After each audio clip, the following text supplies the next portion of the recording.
Shalom jemaat yang terkasih, kita bersama-sama bersaat teduh di pagi ini jam 4 memulai di dalam layanan sekar yang diberikan oleh GKI Jatinegara. Kita mau belajar tentang nyanyian Maria dan juga nyanyian Aku. Firman Tuhan terambil di dalam Lukas pasal 1 ayat yang ke-46 sampai dengan ke-56. Saya bacakan 3 ayat saja. Ayat ke-46 dikatakan, lalu kata Maria, jiwaku memuliakan Tuhan dan hatiku bergembira karena Allah juru selamatku. Sebab ia telah memperhatikan kerendahan hamba-Mu, sesungguhnya mulai dari sekarang segala keturunan akan menyebut aku berbahagia. Mari kita berdoa terlebih dahulu. Bapa yang di dalam surga, terima kasih Tuhan sudah membimbing, memberikan kami tuntunan, perintah, panduan dalam hidup kami lewat kebenaran firman Allah. Kami mau belajar agar jiwa, roh, dan kehidupan kami bersuka cita, bergembira seperti nyanyian dari Maria. Dalam nama Tuhan Yesus kami berdoa. Amin. Saudara terkasih, kita tahu dengan jelas Maria adalah ibunya Yesus. Dan mengandung Yesus adalah sebuah kehormatan yang sangat luar biasa, sekalipun juga dengan resiko-resiko yang sangat luar biasa. Karena bagaimana Maria dan Yesus yang ada di kandungan dan juga kemudian Yusuf itu dikejar-kejar oleh Herodes. Dan kemudian terjadi pembunuhan yang sedemikian masif di masa dan Meriba oleh perintah daripada Herodes. Kita bersyukur bahwa kita boleh menyanyikan nyanyian pujian seperti Maria. Apa nyanyian daripada isi yang disampaikan oleh Maria? Yang dikatakan di sini adalah sikap Maria, jiwaku memuliakan Allah, hatiku bergembira, dan segala keturunan itu menyebut aku berbahagia. Kita melihat, kita bersyukur, ini adalah pujian juga yang harus kita sampaikan kepada Allah, yaitu jiwaku memuliakan Allah, hatiku bergembira, dan segala keturunan menyebut aku berbahagia. Mengapa disebut demikian? Pada ayat yang ke-48 dikatakan, karena Tuhan memperhatikan kerendahan hamba-Mu. Yang ke-49 dikatakan, yang maha kuasa itu melakukan perbuatan besar.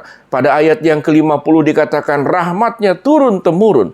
Apa penyebabnya? Yaitu Tuhan memperhatikan kerendahan hamba-Mu. Memperhatikan kerendahan Maria, manusia berdosa termasuk kita, tapi Tuhan mau membuat kandungan Maria menjadi tempat di mana Sang Juru Selamat lahir dan bisa menolong setiap kita masing-masing yang kemudian kita pun dikandung dan diperanakan, diadopsi di dalam diri Kristus Yesus sehingga kita boleh diselamatkan. Kita melihat juga dikatakan rahmat-Nya turun-temurun, bahwa kebaikan Injil Kristus sesudah Yesus datang ke dalam dunia dan sebelumnya, yang bagi mereka yang percaya nubuatan Yesus masa mendatang, Yesus yang pada saat kemudian terlahir dan Yesus yang diberitakan untuk kepada manusia-manusia di zaman berikut, itu rahmat-Nya terjadi kepada kita turun-temurun. Setiap kita bisa menerima Kristus sebagai juru selamat, termasuk anak-anak kita dan turun-temurun yang lain. Bagaimana dengan mereka yang menolak dan melawannya? Di dalam ayat yang ke-51 dikatakan Tuhan mencerai-beraikan yang congkak hati. Pada ayat yang ke-52, menurunkan orang-orang yang berkuasa. Pada ayat yang ke-53 dikatakan orang kaya pergi dengan tangan hampa.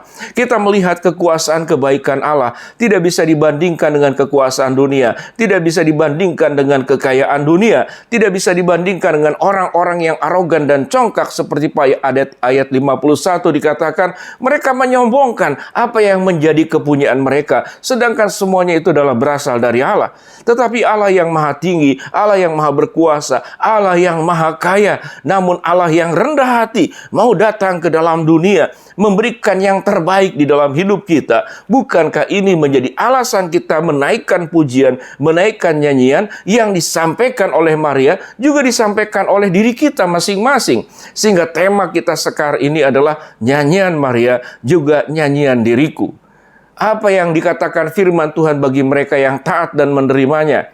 Ayat 52 dikatakan Tuhan akan meninggikan orang-orang yang rendah. Ayat 53 dikatakan Tuhan akan melimpahkan segala yang baik, termasuk mereka yang lapar. Ayat 54 dikatakan bahwa janjinya, rahmat-Nya, pertolongannya berlaku terus-menerus, turun-temurun kepada setiap kita masing-masing. Alasan apa lagi kalau kita tidak menyanyi? Alasan apa lagi kalau kita tidak bersyukur? Alasan apa lagi kalau kita tidak memuliakan Allah seperti yang disampaikan dalam nyanyian Maria, bahwa jiwaku memuliakan Allah, hatiku bergembira, dan segala keturunan menyebut aku berbahagia. Mari kita bernyanyi dengan Maria. Kalau Maria menyanyi memuji Tuhan untuk semua kebaikan Allah, bukankah seluruh hidup kita tidak hanya menyanyi dengan suara, tapi menyanyi juga dengan hati yang penuh syukur, mengucap syukur untuk segala kebaikan kemuliaan Allah yang terjadi. Maria menyanyi, mari kita menyanyi nyanyian Maria dan juga nyanyian diri kita setiap masing-masing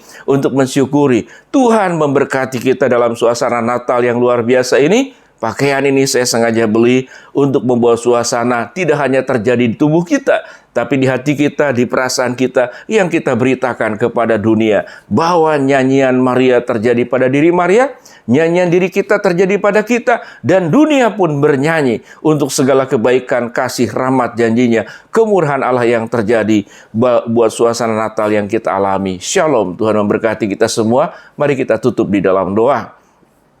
Bapa dalam surga, terima kasih kami sudah belajar tentang nyanyian Maria dan ini menjadi nyanyian daripada setiap kami masing-masing. Biarlah rasa syukur yang mendalam pada diri kami akan terus-menerus kami naikkan, akan terus-menerus kami lantunkan, akan terus-menerus kami hayati. Tuhan berkati jemaat-Mu, seluruh keluarga, dan mensyukuri untuk Yesus yang sudah lahir, mengubahkan hidup kami dengan segala yang terbaik yang sudah Tuhan beri kepada kami. Dalam nama Tuhan Yesus kami berdoa, amin. Tuhan memberkati kita. Izinkan saya mengucapkan selamat hari Natal, mengawali, dan Tuhan memberkati, menolong kita semua. Shalom.